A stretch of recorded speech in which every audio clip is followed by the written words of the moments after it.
shows the house itself, which runs north to south within Kew Gardens, which, as you can see, is a heavily wooded environment and actually incorporates the remains of what was once the National Arboretum. Besides the Temperate House, to the left, we can see the Ecology House, which was first built in 1950, so shortly after the war, and it was initially known as the Australia House, being paid for generously by the people of Australia, and it was a very early example of a house constructed in aluminium. I think the way to do this is probably first to go through the development of Kew Gardens themselves, and then trace briefly the history of the construction of the Temperate House, and then to talk about the restoration process. So we will move on. And here we can see in plan layout the various buildings that there are within this part of Kew Gardens, which covers a much greater extent. And again, there's the Temperate House, which, if you can see my cursor, is located in the middle. The Evolution House, just to the west of it, on the left of the previous slide. And it's located between the Holly Walk, which runs north-south in Kew Gardens, and the Pagoda Vista, which runs from the central point of the Palm House, which is way over here, to Chambers' Pagoda, which is at that end of the site. Also, just a bit of, by way of introduction, to explain that the Temperate House itself is listed Grade 1, which puts it within the top 4% or so of listed buildings within the country. It's a World Heritage Site, as Philip has already told us. It's a conservation area. It's also a Grade 1 registered park and garden of special historic interest. And before this project took place, it had been on the English Heritage Risk Register as being threatened by the processes of decay, which have now, we're very pleased to have been part of it, to have been put right through this project. You'll see just in this long section that the whole of the Temperate House is raised up on a plinth above the natural ground level, the plinth being constructed from the gravel excavated in the construction of a lake elsewhere on the site, and that it contains a central block, two octagonal pavilions, north and south, and then a north wing and a south wing. You'll also see that underneath there are various void spaces, some of which were tanks for the storage of rainwater, as well as boiler rooms and so on associated with keeping the Temperate House warm when it was in use. As a World Heritage Site, it is particularly remarkable because the Royal Botanic Gardens of Kew form a historic landscape garden whose elements illustrate significant periods of the art of gardens from the 18th to the 20th centuries. They house botanic collections, which consist of both conserved plants, living plants, and documents, which have been considerably enriched through the centuries. Since their creation in 1759, the gardens have made a significant and uninterrupted contribution to the study of plant diversity and botanic economics. And I think it's within the context of this description that we should conceive of Kew not as being specifically a leisure attraction, though it certainly is one of those. It's a popular place to visit, with visitor numbers having increased even during the 19th century to well over 500,000 a year at the time that the Temperate House opened from a much smaller number earlier on. But much more as being part of an academic institution. It forms part of the University of London. They have research laboratories on site, and they also keep, as seen, the large collections of conserved plants, which includes leaves and seeds and so on, in a range of other buildings which are located around the site. The site itself, before it became the Royal Botanic Gardens, is captured in this slide, which is a 1771 plan, which indicates some of the features which pre-existed the development of the gardens. There is, at the top end here in this location, the building now known as Kew Palace, but previously known as the Dutch House, which was inhabited by King George III as his residence. And there had been previous layouts within the site, which included work by Capability Brown and others, and also the incorporation of known features such as the pagoda, which is located right down here. And the location of the Temperate House is indicated by the circle.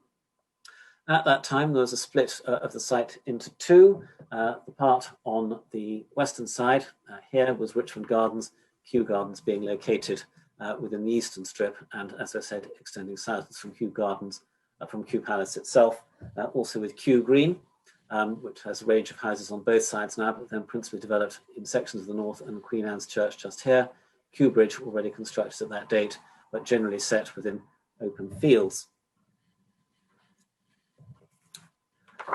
By 1845, the royal family had lost their interest in remaining resident at Kew Palace, and it was at this time, in fact, shortly after the accession of Queen Victoria in 1837, that the gardens were transferred from the royal family to the Office of Woods and Forests. And by this time also, Kew Gardens and Richwood Gardens had been merged, and there was a scheme which was at this moment being implemented for the planting of a national arboretum.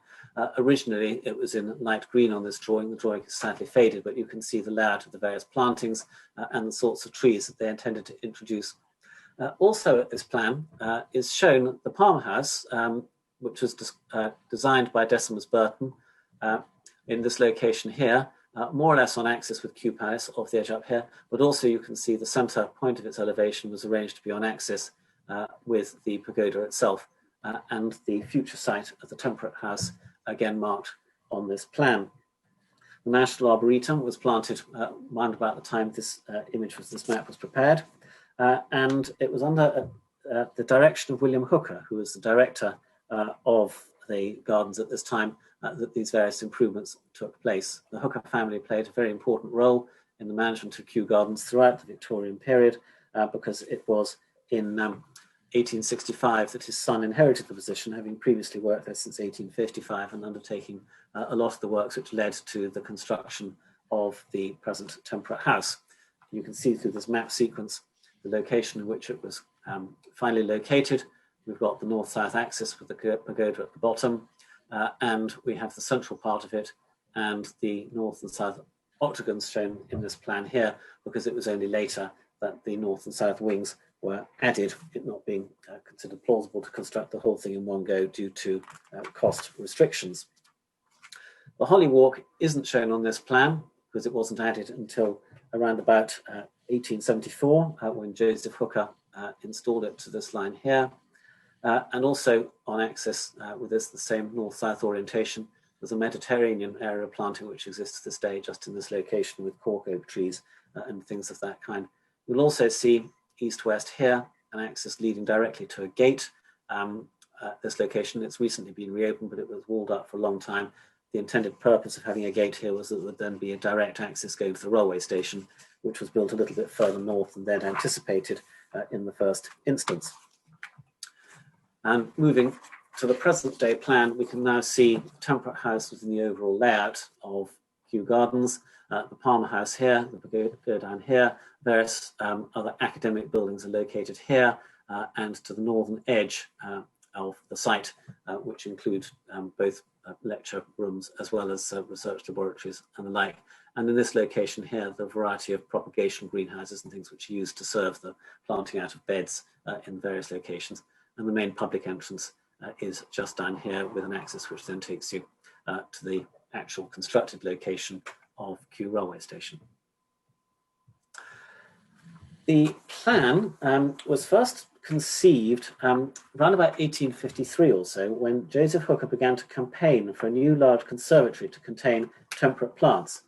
He argued at that time that it was a matter of increasing urgency for the health and display of his collection. And it was his view that to make the national collection perfect, it was essential to have sufficient space to both display it and to allow for its successful propagation.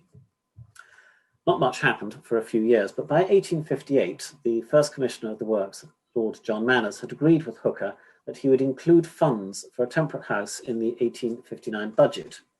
And Manners then commissioned Decimus Burton, who we'll remember as having already designed the Palm House, to carry out the work subject to parliamentary approval. The following year, in 1859, H. Fitzroy succeeded Manners, and he took action for Temperate House approval, bringing in an estimate of £25,000 for the work to Parliament, and the funds were approved in July of that year. Continuing in that year, Decimus Burton designed the Temperate House, and Cubitt was engaged as the contractor for it, he being highly regarded and having previously been responsible for works such as the construction of Euston Station and part of the Bank of England. There were a number of pressures placed upon both Decimus Burton and William Kewitt to economise in the construction, and various innovations were made in the way in which the structure was to be built to achieve that. Some of them were also imposed in a desire to make the building perhaps a little bit more practical in use than the Palmer House had been, where the curved frame had made the opening and closing of windows in order to effectively ventilate within the building hard to achieve. So these included vertical sides so that pivoting sashes could easily be used to provide ventilation both at low level and at high level where there's a clear story, and also the provision of sliding sashes which were set within specially made metal sections which had a variety of grooves cut within them, and the wooden sashes could slide up and down. It was notable that the intention was to increase rather than reduce the amount of timber within the accessible parts of the structure, as it was held that this would make the building easier to maintain while in use. And here is a frankly rather hard to read section through it, showing the main dimensions of the structure, and also a long section which you'll be able to compare with the long section I showed at the beginning of the talk. We can also clearly see the intention was to build both the north and south wings at the same time, because 4 drawings were prepared for those, and you can also see it down to the scale of the intended glazing bars, which were quite narrow. And we can also see that the lessons were learned from the sizes of sections of glass available in the provision of them, having inherited the knowledge developed during Paxton's construction of the Crystal Palace a few years before in 1851. Here is perhaps a better plan showing the Palmer House at bottom and the larger Temperate House on top, with dimensions showing the sizes of the various parts. The dimensions are all in feet and inches, so I will translate them into metric. The central part was 65 by 43 meters. The octagons were approximately 16 meters across, and by the time it came, which was a little bit later, the north and south wings were 35 by 19 meters, providing a building of an overall length of some 178 meters on the raised plinth above the natural level of the ground. And as I've said before, that was the result of spoil excavated when the lakes were built across the site. Here, just a bit more detail about the octagon's construction. The basements of the octagons were excavated out in order to provide boiler houses for the heating apparatus, which was to keep the plants warm. It was fired by prodigious quantities of coal. There were not just 2 furnaces on each side, but in fact later on they extended it so there were actually 4 furnaces within each part of the site. You can see the flues 2 on each side to serve those 4 furnaces. There was a network of heating pipes, which in this section we can see rise up and then provide gravity feed heating of the hot water rising, slowly cooling, then falling back down again to be circulated around to provide heat. And the flue gas that went up the chimneys, and as noted in the text, the sad consequence of that was that soot fell upon the panes of glass and made the octagons uninhabitable for the permanent collections of plants that were intended to be housed within them. A quick note about the glass. The original glass that was installed within the Temperate House was tinted green, it being believed at the time that the green glass provided a degree of shading to the plants in summer when they might otherwise overheat, whilst not interrupting in any way the flow of natural light to the interior.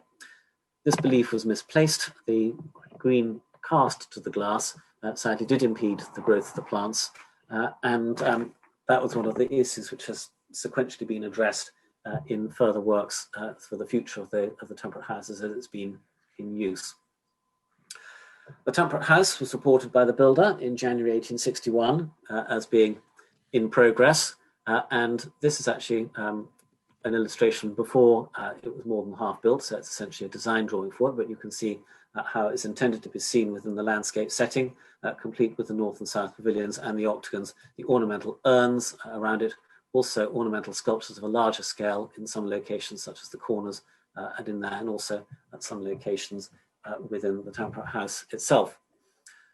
Admiration for the Temperate House was sadly not universal, and as late as the 1950s and 1960s, when the Pevsner Guides to London were in preparation, it's reported by Nicholas Pevsner that after the Palmer House, it is an almost incredible anticlimax. I don't think people necessarily continue to think that today because the scale is entirely different. They're entirely different kinds of buildings serving essentially different purposes, but the contrast in visual appearance is certainly notable. We now move to the age of photography. Late Victorian photographs show it in use, and in images such as this one, we can see how, for instance, the high-level sliding sashes have been partially lowered to provide ventilation at the top.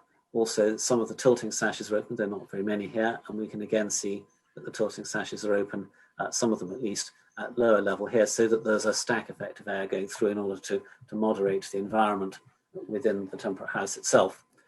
And it was at around about this time, getting towards the end of the 19th century, that additional finances were provided to add the north and the south wings to it. Just before this time, in the 1870s, it's noted that a severe hailstorm shattered nearly 39,000 panes of glass at Kew. And from that time onwards, most of the glass became clear, and in 1894, it was recommended that the practice of using the green tinted glass should be prohibited.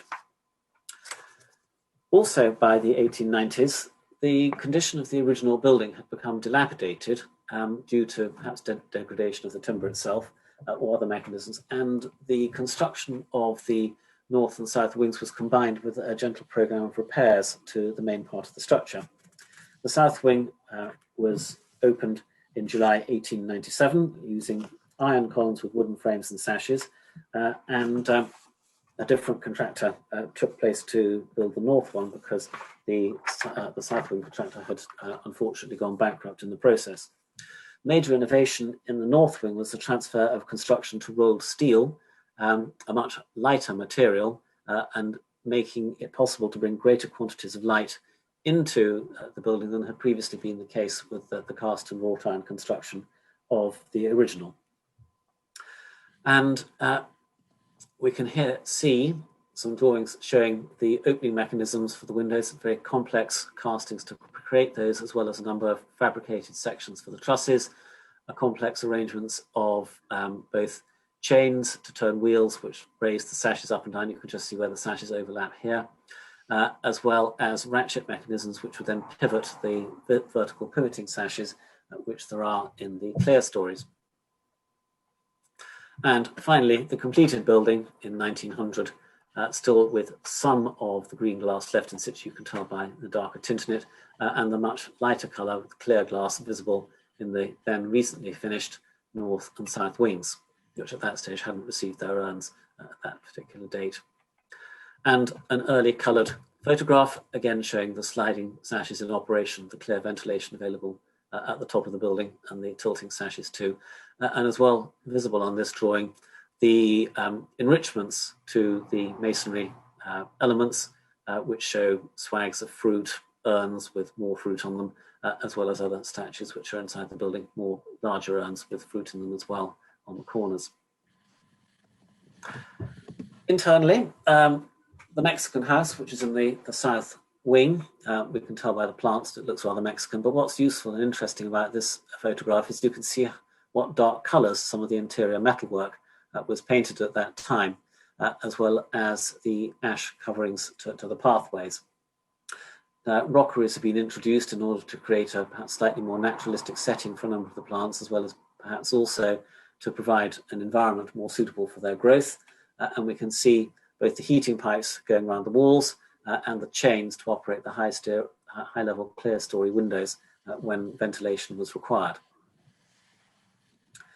A view from the pagoda, and on completion in 1899, the Temperate House was the largest glass house in the world, and its central span is still claimed to be the largest traditional glass house. The clear span is about 25 metres. As I said earlier, the overall width of the building is about 43 metres across. And as we're familiar with, the bigger ones are now available, such as the Eden Project, which have supplanted it in its status as the largest one in the world. In the 20th century, the glasshouse remained in use, and in 1929, a teak annex for Chinese rhododendrons was added to the west side of the Temperate House. We have a slide of that in a moment. In the 1930s, reglazing removed the last parts of the green glass which had survived in the octagons and in the Temperate House. And in 1932, the worn-out boilers were replaced by slightly less inefficient ones. And there's also a number of ways to get in. And this is part of one here where you can see there's an access route from here into the basement whereby coal was brought to serve the boilers. In 1936 to 1939, the central block was re-roofed to a changed glazing pattern with wider glass panes, not completely apparent in this particular image, but we'll see them in some of the later ones as compared with the initial illustrations. And the central runs were fitted with hinged ventilators. It was a pity they'd spent so much money on glass just then, because the wartime bombing resulted in substantial destruction.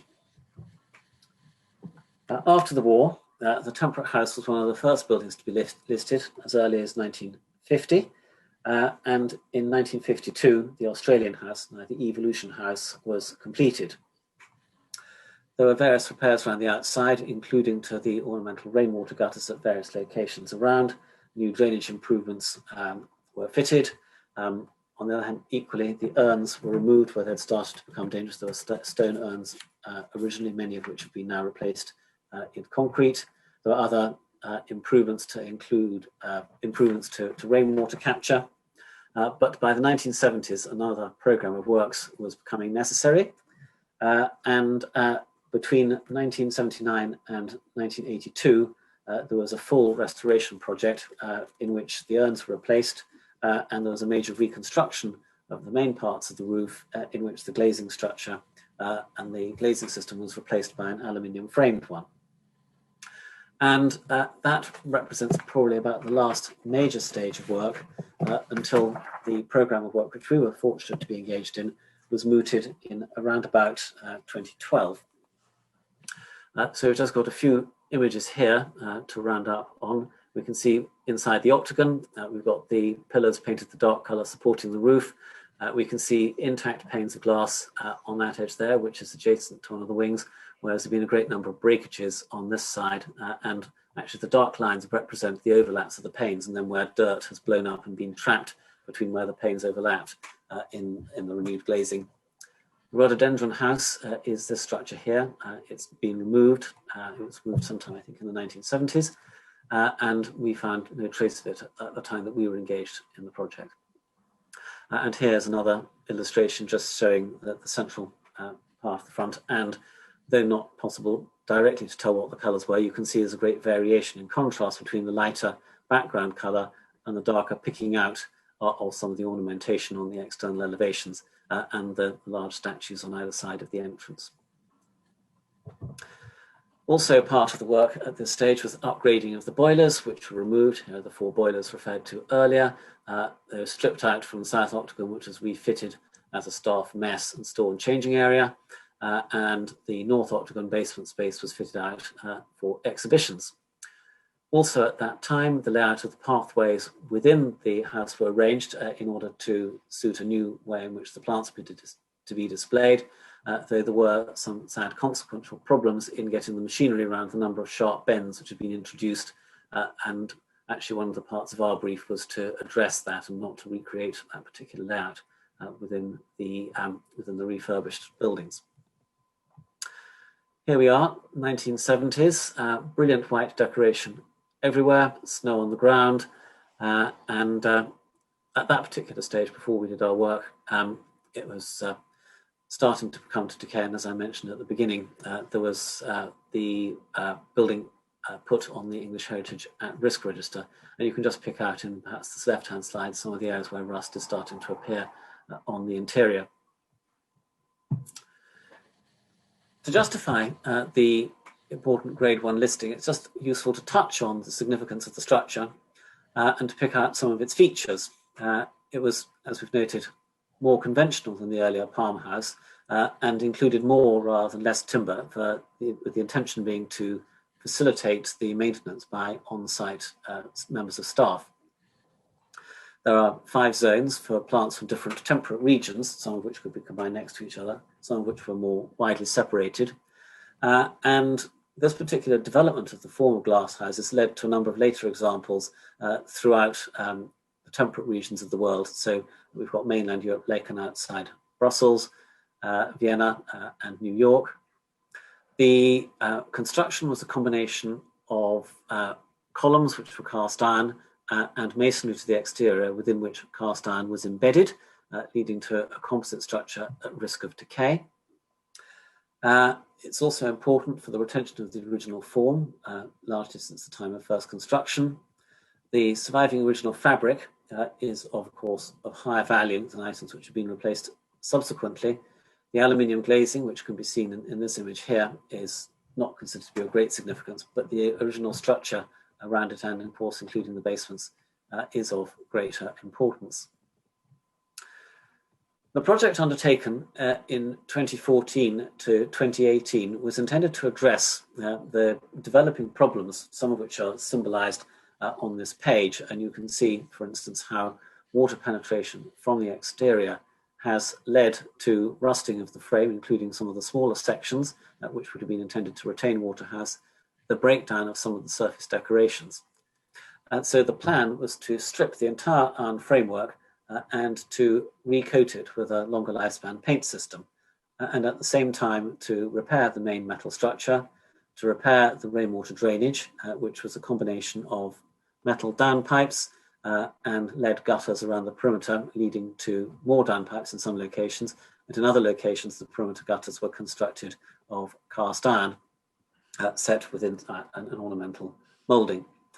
The cement render, which was placed on the outside of the brick structure encasing the metalwork around the perimeter, needed extensive repair, and also the intention was to reinstate an interpretation of the historic decorative scheme. And we note interpretation because the original decorative scheme, being dark in colour, did not provide the ideal environment for the protection, the preservation, the propagation of the plants, which were the intention of the project to protect.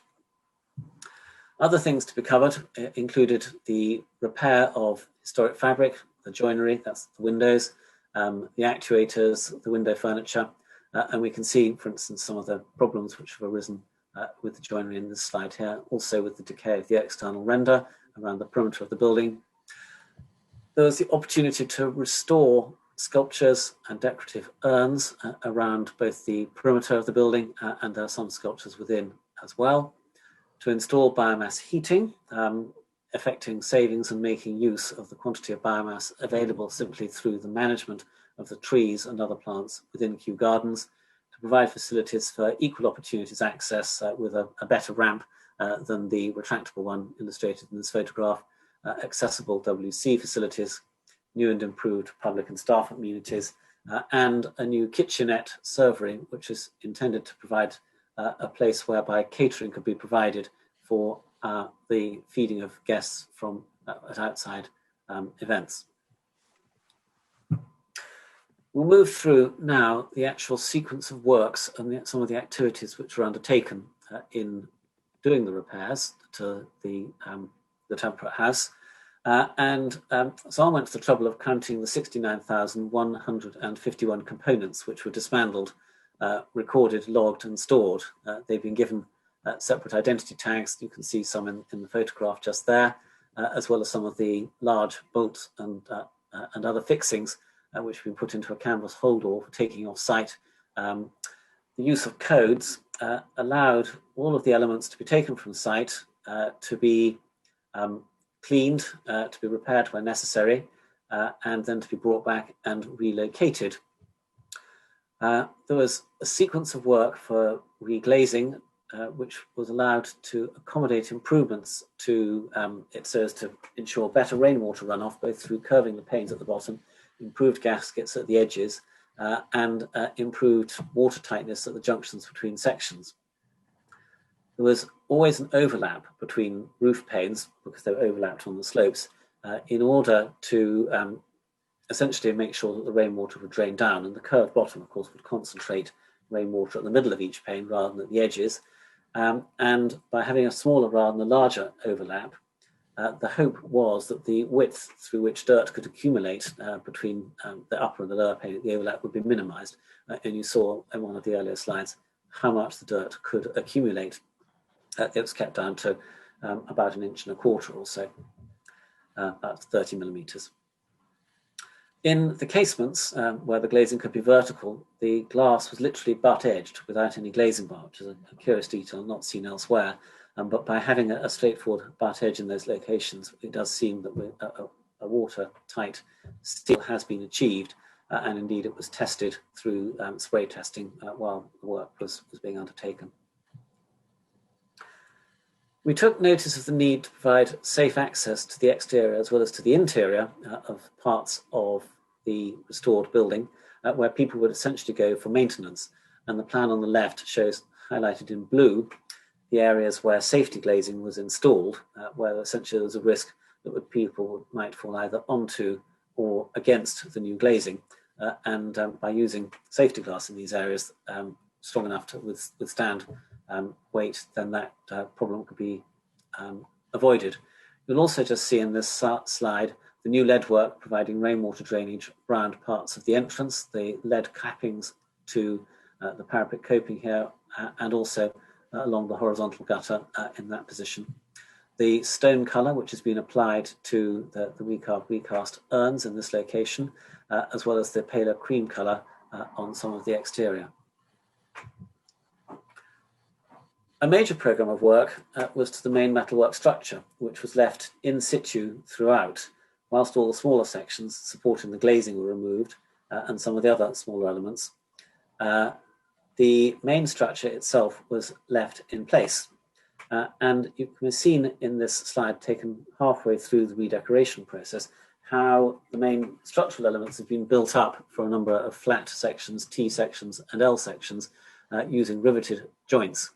And how also that the decorative mouldings can be seen are not, in fact, part of any casting or any extruded or rolled section, but instead are actually made out of timber, cut to the moulding, cut to the curve, and then literally fixed directly onto the main metal section. You can see the bolt fixing just here.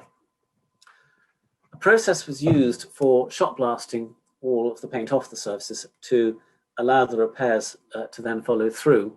And there were some breakages between sections which could be repaired with metal lock repairs. There were a few castings for missing sections.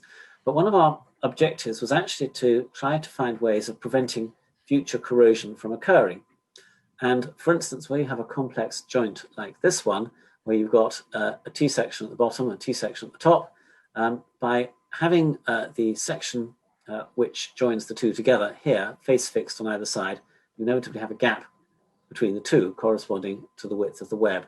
And that was therefore carefully filled with a compound in order to prevent water getting into it and therefore eliminating a location where corrosion could occur. And where there were smaller such gaps, such as around the edge, again, these were filled in to prevent the accumulation of water and therefore the risk of corrosion. In reassembling parts of the structure, whereas a lot of corrosion had occurred as a result of bimetallic corrosion, the use of nylon separators within the nuts and the bolts, separating them from the metal sections themselves, was essential to prevent bimetallic corrosion. The aluminium glazing bars were all removed and reinstated, as just noted there. And you can see at this stage, we're actually underneath an enormous temporary roof, and that covered over the entirety of the central block and the octagons on each side in order to provide safe working access throughout the winter. On this slide, we can just see an example of the structural engineers' drawings. Ramble, by the way, were working as the structural engineers of this project. And they identified where the principal repairs to the metal structure were required. And these are some of their drawings just showing where they were located. And in more detail at a larger scale, we can see the same sort of information prepared again, as well as a detail of a metal lock stitching for a repair between across a cracked section where there's a row of holes drilled close together, and then a metal sort of multiple figure of 8 can be put into that, and that secures both sides of the repair in position. Other close-up details show repairs to the tops of the structure, the opening roof lights, and so there are separate details to show both how a hinge can be inserted and the roof can open and close, alternative to where we've got fixed lights and there are different needs for waterproofing to be maintained. Also how the different and improved gasket system could be applied across the roof as a whole in order to ensure greater weather tightness within the gasket system. But as I say, most of the opening casement sections are all made out of aluminium and are a repair and renewal with new gasket fittings of the ones that were installed in the late 1970s programme of works. Repairs to rainwater drainage. We have, as you can see in this particular slide, a combination of complex moulded sections which also acted as gutters, which formed perimeter gutters around parts of the building. And you can see that there are webs within that. And so to enable the water to flow over the top of them, a layer of asphalt was originally applied to make that work better. In the repairs, fiberglass was used, which also helped improve the structural integrity and the water tightness of the various sections. There were particular problems with corrosion on the back face of the gutter, where it was hard against other elements of structure. There was no ventilation, and so any water which might gather there tended much more rapidly to promote corrosion than was the case on the external facing parts. The downpipes at the same time were also lined with fiberglass, and connection was made to a number of rainwater storage tanks below ground, as is actually often the case with conservatories and glasshouses this kind, so that the rainwater which has fallen upon the area of the footprint of the building can be retained and then used actually to water the plants within in a more controlled way. Here's a section through another part of the guttering, in this case to the north block, where we can see there's a series of complex mouldings showing a decorative external face and a plain rectangular internal section to the moulding, which is just this section here. And there are particular problems of corrosion at the back edge just here, where it's bolted through to the main structure, which spans between the external column elements, which are linked on this building essentially by nothing more than the tops of the windows and the decorative cast iron frames which encase the gutter itself, and that all rests on a smaller I-section beam running between the two. And as mentioned before, there was bituminous lining to ensure the correct falls across sections, and also to make sure that the stiffening webs going across did not provide an impediment to water going round. Also, to protect metalwork within the structure, we needed to address problems of bimetallic corrosion within the vertical elements which are encased in brickwork to which render has been applied going around the perimeter of the building. And this is particularly an issue with the north and south blocks, where the columns essentially rise up within the structure. It's then connected both to the rainwater drainage and to the iron structure forming the roof.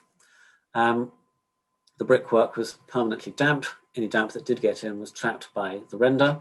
And whilst we did undertake a number of repairs to that, we did install a cathodic protection system before going too far with the work in order to inhibit further corrosion, and the control units for it there by providing a cathode attached to the metal structure inside and anode a certain distance away. We can draw the ions which are likely to promote rust away so that the rust rate is much reduced. You'll also see in this slide the butt ends for the joints between the panes of glass stacked on top of each other in these quite large casement. Each of those casements was about 2.7 meters high and hinged at approximately the central point. And whilst the mechanism hadn't been installed at the time of this image, that's the way they would open and close in order to provide ventilation. There's also, again in this picture, the heating, the radiators essentially extend the whole way around the perimeter of the building and are served through a service trench just about visible in the foreground of that picture.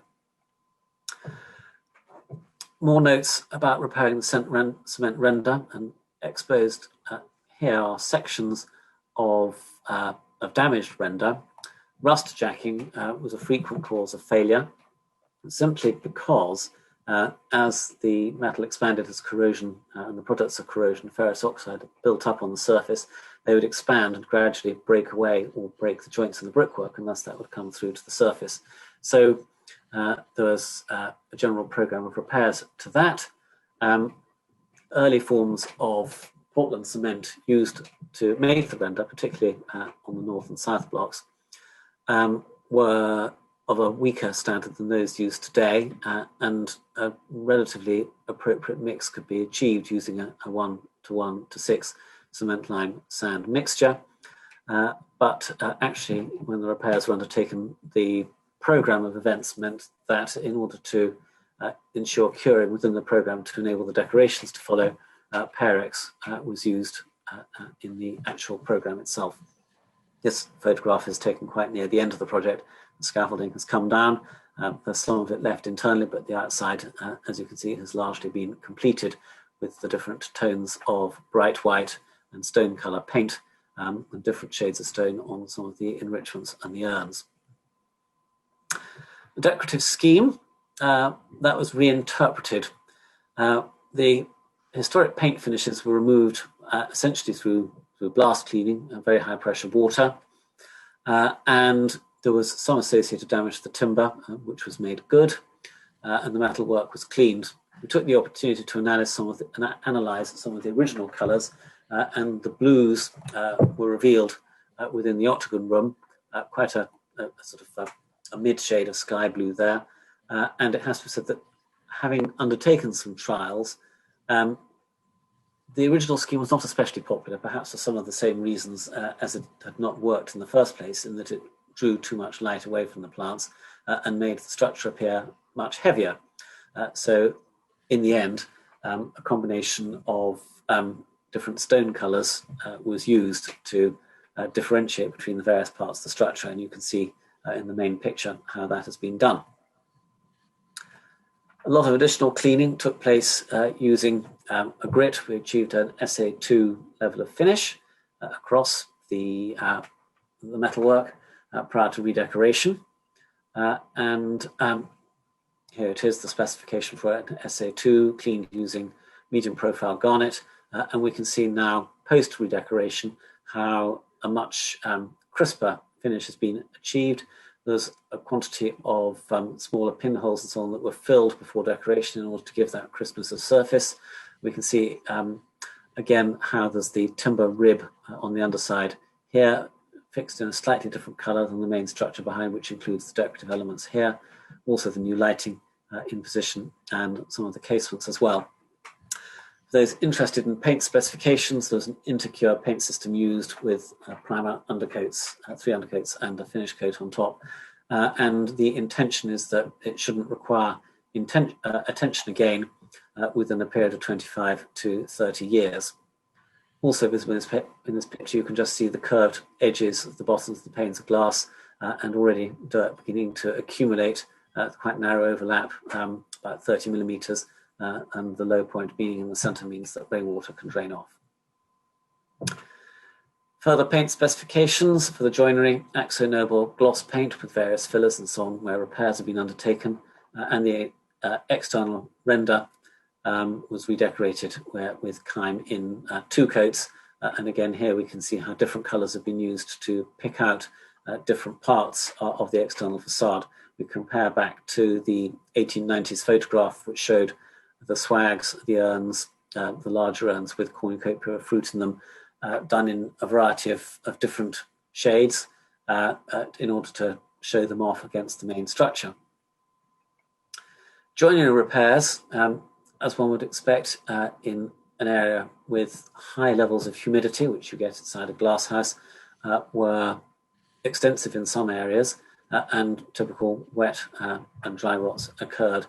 And so there was a lot of piecing in using matching timbers, pine of matching quality to the original. Some casements needed to be replaced altogether. And overall, there was a fair quantity of work to do just to make good those timber panels, but you can see the result here with 2 fixed and 1 opening casement lined up in this upper part of the main building. Just an elevation drawing here to show the extent of timber that there is in the building. The areas in the pale brown colour are where all the timber casements remain. The ones on the sloping parts of the roof having already been replaced some time before with the aluminium frames which have been reused in the recent project. Window actuator repairs. You saw the image earlier with the chain in it. These are being essentially kept in situ as a historic artifact, but electronically controlled actuators, which are the much smaller fittings here, have been inserted in the clear stories to make the evening lights operate. The programme of sculptures and decorative urns, they were taken off site actually for the work to be done. Existing top finishes were repaired and there was some remodelling required, and the work was done by a specialist, and there a number of stone colours to show off the figure, in this case of Pan with his pan pipes. Here we are, just a drawing showing how it's to be reassembled for the urns. Remove the previous decorations, make good the repairs, refix in situ, and then of course there's the lead going around the top of the cornices around the building shown in that drawing. Welfare facilities and disabled access have included improvements to the surrounding paths around the edge of the raised platform, as well as the paths inside, step-free access through new doors to the sides of the main porticos, which gives parity of esteem to all users of the buildings. It's always been uncomfortable for some people to have to go through a side door, simply because they are not as mobile as everyone else. And so step-free access through the doors to the sides of the main porticos, we think, has been a great bonus. Wheelchair access, as mentioned at the beginning, that's part of our brief, to provide those wheelchair accessible WCs, more direct internal circulation roofs, and also staff facilities and improved public washrooms within the octagons.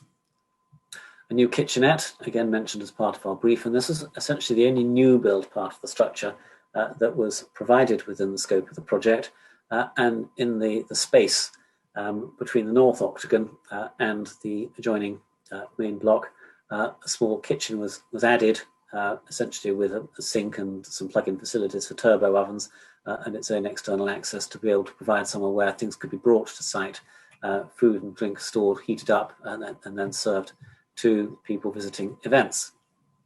A few notes about the project and the contract management. We used an NEC 3 form of contract. As ever with historic buildings, we uncovered a lot of things that weren't quite how we'd anticipated when we started, so we needed to vary the precise scope of works as we went around the building, or to confirm things which had previously been estimated, so there were over 400 variations picked up. These, of course, had an impact on the project programme, which therefore needed constant revision. The NEC form of contract is useful in being able to track both the changes to the scope of work and any associated changes to the cost and the budget, and so they're reflected as well going forward. 38 months on site essentially led to 38 monthly valuations.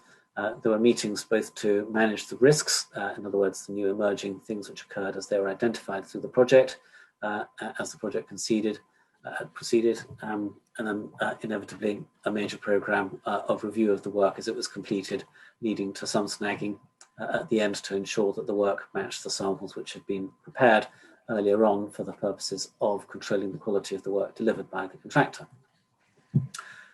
We did inevitably identify or come across a few problems on site. Perhaps one is best expressed by this image here, where the previously blast clean metalwork has gingered up with surface corrosion. And so the time lag between that and the reapplication of new finishes meant that there was a second programme of rust removal before the new finishes were applied. As noted in the text there, dismantling the roof in order to be able to effectively reconstruct it and comply with our insurance policies, and indeed the client's insurance requirements for safe operating roof opening lights, and to ensure that it also aligned, there were a number of items which needed to be replaced or adjusted slightly to make sure that was attended to. and we also needed to increase the depth of the existing render because the initial coats hadn't been quite thick enough to enable effective operation of the cathodic protection system. Now coming to the end, the project team included obviously the client, the Royal Botanic Gardens at Kew. We, Donald Insall Associates, were the architects, and Ramboll UK were the engineers for the project, and they were also, in fact, the lead consultant, and supported also by mechanical and electrical engineers, Hawley, project managers, and quantity surveyors Turner and Townsend. Planning consultants were Litchfields, and the main contractor was ISG. And here, this axial view from the north end, actually again before work started, but we can see the pagoda in the background. Another view showing the inside after completion, and the full team listed here of all the principal subcontractors. We can see there's quite a large team on site requiring continuous management. We discovered a few things on site. There were the boilers, which I showed you in the historic Burton plan for the Octagon, which is underneath the space here. And we uncovered parts of the original heating pipe system, which must in fact have been underneath this path here and the beds on each side in order to provide heating within that part of the building. There was a certain continuity of interest by members of the press as the project continued. And this is an article, or is the front page of an article in the RIBA journal by Hugh Perman. Yeah, he had a rather nicely posed photograph showing the scaffolding just about to come off, and the workmen in sight at various levels going up to the top of it. And of course, after completion, here are some illustrations, in fact, from a French magazine, Point de Vue. They came over from Paris to do a feature both on the restoration of the house and also to talk to the gardeners and use and myself at the end of the project. So that brings us actually to, I think, the end of what I have to say. And I think at this point, it's probably time to take some questions, if there are any. Well, can I throw it open? If anyone wants to ask Francis questions, a very thorough presentation on all aspects of the building. Rather surprisingly, no one's written in with any questions, but if anyone wants to raise anything now, then please just go ahead. If nobody else does, I certainly have a couple that I wanted to put to Francis. So I noticed we had Stuart Page from the Decimus Burton Society here listening in, and I just wondered if Stuart wanted to make any comments, observations. No, maybe not. No, it's not a decent thing to do, to put somebody on the spot. But I mean, Francis, what I wanted to ask you was two things. I mean, what do you think the lessons are for people overseas who have not dissimilar structures and structural and sort of repair challenges for conservatories, cast and wrought iron structures? What were one of the first sort of 4 or 5 key things you think they need to get in place before they start addressing them? 4 or 5 key things is quite a lot to think of, actually, but I would always want to start with the maintenance of the structure as it is. Maintenance is really the best form of repair, because if you can do that and keep on top of it, many of the repairs are likely to be unnecessary, at least for a much longer period of time. So I'd always urge continuing maintenance on a regular basis as part of the key to this. And of course, we did leave at the end of the project with an operation and maintenance manual, which had within it details of how the building should continue to be maintained so as to keep it in good condition for the longest possible time. Moving beyond that, I suppose it's perhaps helpful just to look at some of the key materials and some of the alterations which had already been made.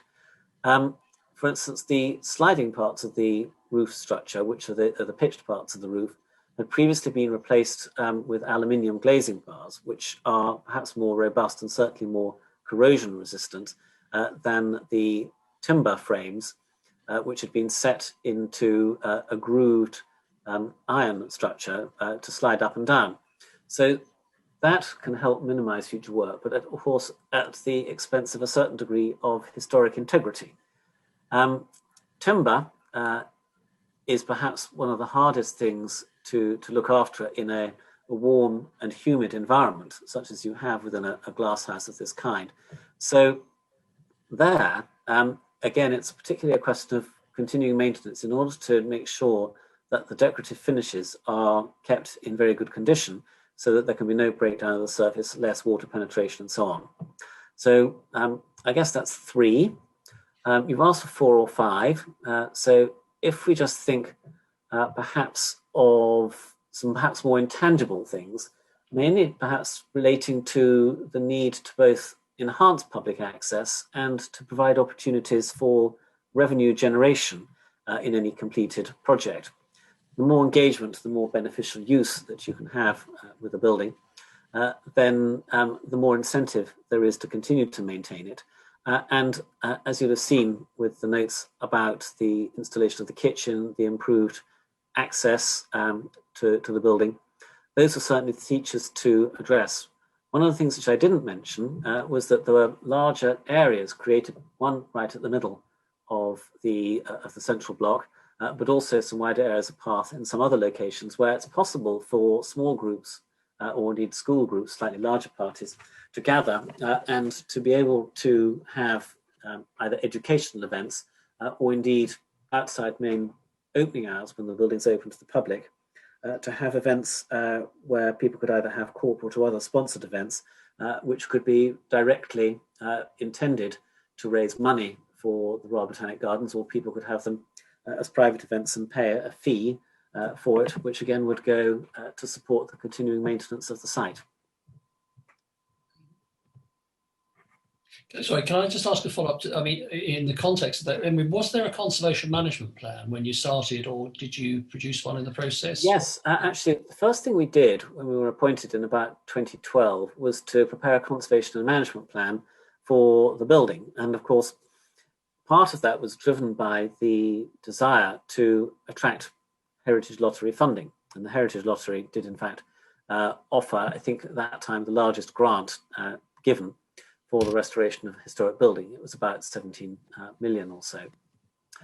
And in order to justify the receipt of such a large grant, of course, it's important to understand the importance and the significance of the structure, how it was developed, and to set out intelligent ways in which it can be conserved for future generations. And that highlighted some of the opportunities for improved education opportunities, improved usability for the Museum of London, who effectively act as the academic institution at the Royal Botanic Gardens. And that helps provide the justification when fixed to a programme of works which is clearly devised to maintain that significance in developing the project. So yes, the conservation management plan was an essential first step. And what was the overall cost of the whole project? Do you know? If we include all of the gardening and the plants and the reinstatement of those and the taking them out and various other things of that kind, the overall project cost, and I'm not going to be super precise, was in the order of about £40 million. There was additional funding from elsewhere, clearly to make up the gap between that and what the HLF had offered. And also, the building costs were nowhere near 40,000. They were substantially less than that. There was a substantial amount of money which was to do with the plant and the gardening and the presentation of their collections within the building. Okay, does anybody else want to ask anything? Peregrine, yeah. But some questions have come in on the chat line, but I'll jump in with mine, which are 2 material questions. Yes, I've opened it. One is the, and I may have missed it if you did say it, but did you identify the foundries whence the cast iron came, or was there more than one or just one? I don't remember there being any particular conclusion to that question. And in fact, I was asked exactly the same question last week by someone who just got in contact with me out of the blue, asking whether it had in fact been in any way connected with the Butterley Company. Yeah. who are mostly known as the suppliers of ironwork to St Pancras Station. Yeah. And I know it wasn't built by the Buckley Company because I'd have noticed if it had been, as in fact Alfred Wright was my great-great-great-grandfather, and he was the owner and manager of the Buckley Company at the time. So I know it wasn't them, but precisely who it actually was, I'm afraid I cannot say. Because very, very commonly, a stamp is left on the cast iron. Indeed it is, but not. I Okay. can't answer your question, I'm afraid. Okay, thanks. And also, what timber was the original joinery? Was it? I think it must probably have been Baltic pine. It could otherwise have been Colombian pine. Sure, yeah, but it was pine. Hmm. Thank you. Those are my questions. Thanks. Yeah.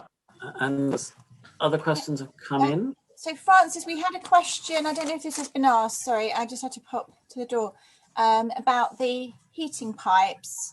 Yes. Down from the Octagon. What happened to them? The heating pipes that were discovered were, I'm afraid, taken away. Okay, that was Pamela's question. And we had some questions about. So a question from Andrew Boyce. You mentioned that the building was raised on a plinth of gravels excavated from the lakes. Did this lead to some movement or settlement in the structure which needed to be addressed in the repairs? I think you said some glazing elements were out of square.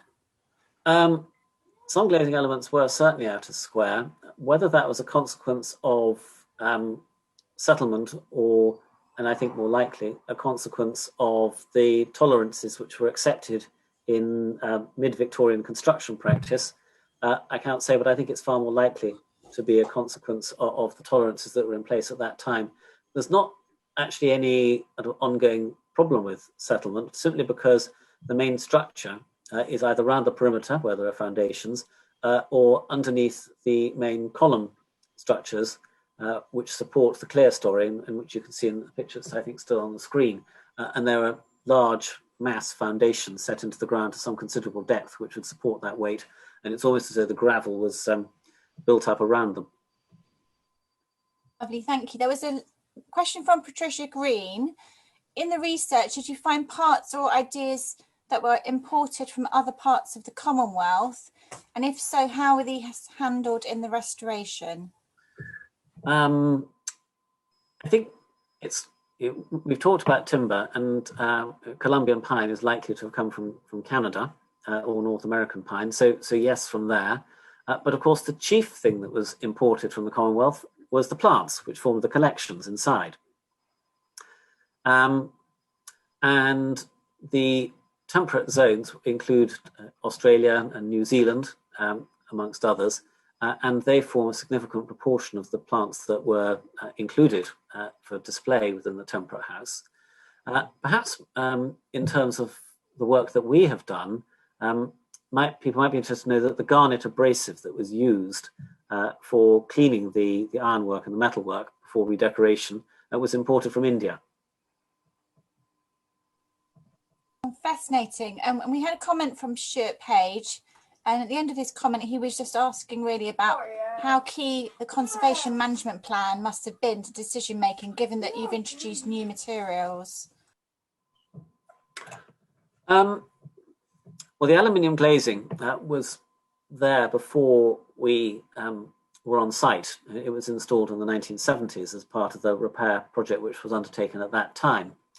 And it was not thought that there was any benefit in returning to a precise reproduction of the original timber one, partly because it would exclude more light and partly because it would decay faster, but most particularly because the principal purpose of the Temperate House is as a continuing place to propagate and to grow and to present the collection of plants within.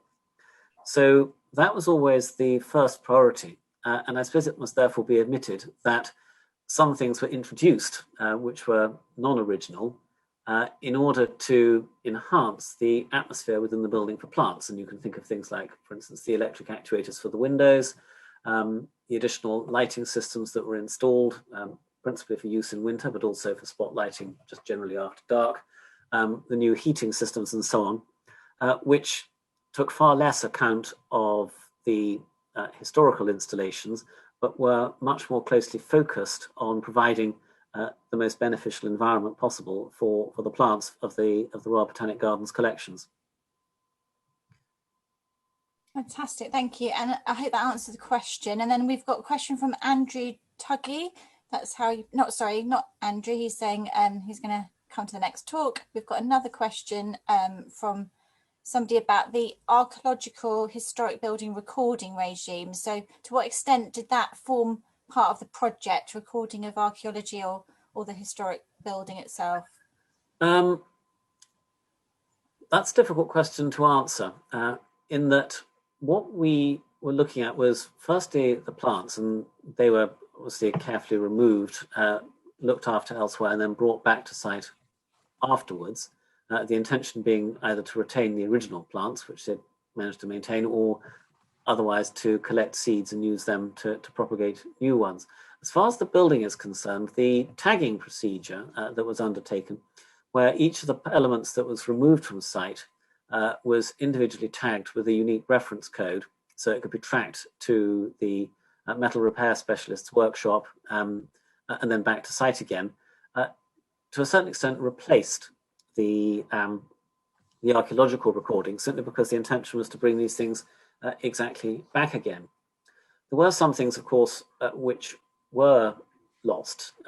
Usually they were decayed parts of timber casements. There was, of course, recording of the buried heating pipes, which were exposed in the photograph I showed you. And there was also a need to record specific changes that were made and where things were taken out so that new services could be installed. I mean, there was a particular build-up to the ground levels within. There was a new perimeter duct that was excavated, and so there was a degree of recording about what was happening there.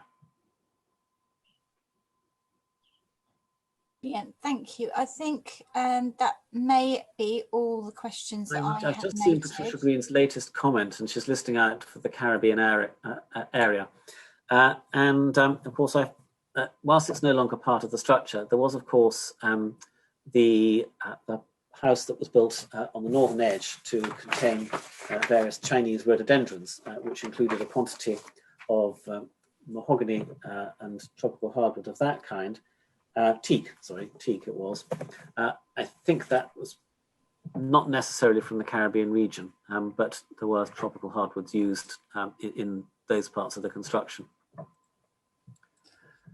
Fantastic, thank you. Right. If that's the last question, then shall we sort of draw the threads together? First thing I would like to do is thank Francis enormously for an incredibly interesting talk. I mean, not just for the layperson, but also for those interested in the conservation and adaptation of the structure of the building. I'm afraid, unlike football matches, we can't factor in virtual crowd applause, but if we could, we would. So thank you, Francis. That was terrific, and I hope that at least some of us will go along and look at the Temperate House with fresh eyes after